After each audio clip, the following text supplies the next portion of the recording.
ராமேஸ்வரத்தில் பலத்த காற்று வீசுவதால் மீனவர்கள் கடலுக்கு மீன்பிடிக்க செல்ல தடை விதிக்கப்பட்டுள்ளது. பாம்பனில் 2வது புயல் எச்சரிக்கை கூண்டு ஏற்றப்பட்டுள்ளது. வங்கக்கடலில் நிலை கொண்டுள்ள ஹூத்ஹூத் புயல் ஞாயிற்றுக்கிழமையன்று ஆந்திர மாநிலத்தில் கரையை கடக்கிறது. இதனால் தமிழக கடலோர மாவட்டங்களில் பலத்த காற்று வீசி வருகிறது. இந்நிலையில் பாம்பன் துறைமுகத்தில் 2வது புயல் எச்சரிக்கை கூண்டு ஏற்றப்பட்டுள்ளது.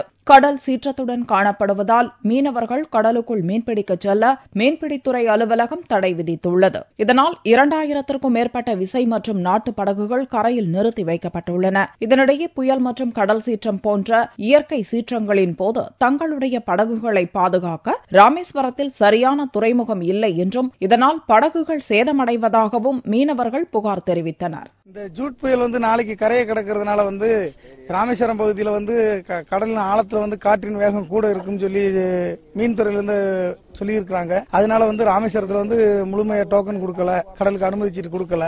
ஒரு துறைமுகம் இருந்தா நாங்க நிம்மதியா போட்டுகளை நல்லா கட்டி வச்சுட்டு வீட்டுல போய் பொண்டாட்டி உள்ளோட இருந்துருவோம். இங்க என்னன்னு கேட்டா துறைமுகம் இல்லாதனால விடிய காலையில படகுகளை பாதுகாக்க வேண்டிய சூழ்நிலைக்கு தள்ளப்படுறோம். அதனால மத்திய மாநில அரசுகள் தலையிட்டு ராமேஸ்வரம் பகுதியில் ஒரு நல்ல துறைமுகம் ஏற்பாடு பண்ணி கொடுத்தா நல்லதா இருக்கும். ஹூத்ஹூத் புயலால் ராமேஸ்வரத்தில் 20,000 மீன்பிடி தொழிலாளர்களும் 30,000 சார்பு தொழிலாளர்களும் வேலை இழந்துள்ளனர். கடலுக்கு மீனவர்கள் செல்லாததால் துறைமுக பகுதி வெறிச்சோடி காணப்பட்டது.